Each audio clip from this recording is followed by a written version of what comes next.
تو اسلام مساوات یعنی برابری کا درجہ دیتا ہے، آپس میں میل ملاپ اور محبت بھائی چارگی کو اسلام سکھاتا ہے۔ اسی عنوان پر ایک تقریر پیش کرنے کے لیے بڑے خوبصورت انداز میں عزیزہ سلمہ فردوس درجہ حفظ کو دعوت دے رہا ہوں کہ وہ آئے اور اپنی تقریر پیش کریں۔ تھوڑی دیر آپ حضرات اور بیٹھ جائیے، بس پروگرام اختتام پر ہے۔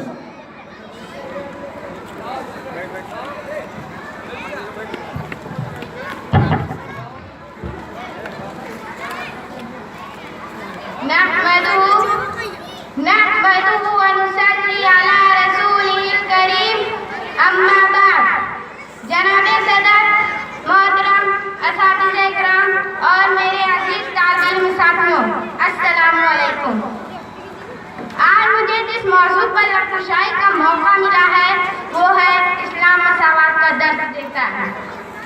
اس سے پہلے کہ میں آج کے عنوان کی طرف آؤں، اپنے نہایت قابل احترام اساتذہ اکرام کا شکریہ ادا کرنا ضروری سمجھتی ہوں، جنہوں نے وقت کی نزاکت کا ادراک رکھتے ہوئے نہایت اہم موضوع کا انتخاب کیا۔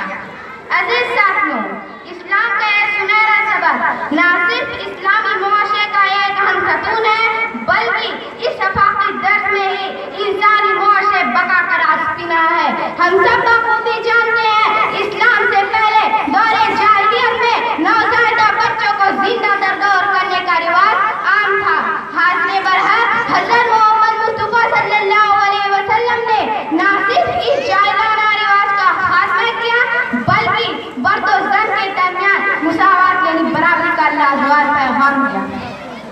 روزمرہ کی بنیاد پر معاشرتی، قبائلی، لسانی اور خاندانی فرق کو دفنا کر محدود و اعیاد کے ایک ہی صف میں کھڑے ہونے کا عملی مسائل یعنی نماز پنجگانہ کا حکم، امیروں کے مال میں سے غریبوں کا حصہ یعنی زکوٰۃ کا حکم، اور حجۃ الوداع کے موقع پر گورے اور کالے، عربی و عجمی، لمبے اور چھوٹے کے درمیان فرق کو مٹانے اور برابری کی مساوات قائم کر رکھنے کا وہ لازوال پیغام دیا جس کی عادات آسکان رسول صلی اللہ علیہ وسلم کی زندگیوں کا محور و مقصد ہے۔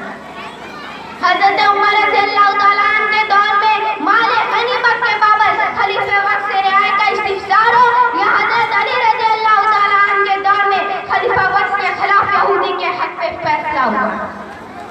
دین اسلام میں مساوات کی کئی زندہ و جاویدہ دلیل موجود ہے۔ عزیز ساتھیوں، دوسری طرف مادی ترقی کے اس دور میں انسانی اخلاقی تنزلی کی بنیادی وجہ معاشرے میں برابری یعنی مساوات کا دستیاب ہونا ہے۔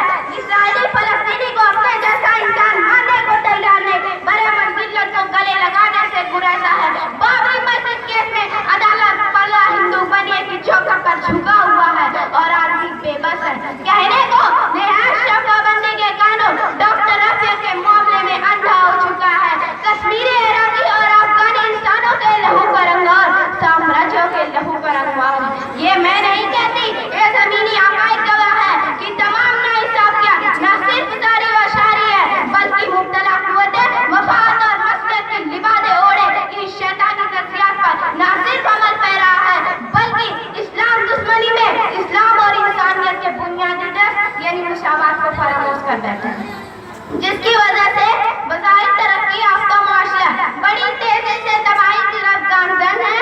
اور اب میں اپنی تقریر کے اختتام اس دلیل سے مبادلت کرنا چاہوں گی۔ نبی کریم صلی اللہ علیہ وسلم نے فرمایا، کوئی بھی معاشرہ کفر پر تو قائم رہ سکتا ہے مگر ناانصافی پر نہیں۔ شکریہ۔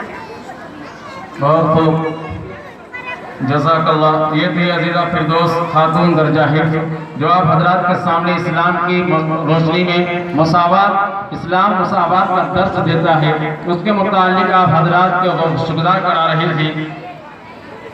اب میں اپنے آقا جناب محمد رسول اللہ صلی اللہ علیہ وسلم کی وہ چیزیں جو اقوال، افعال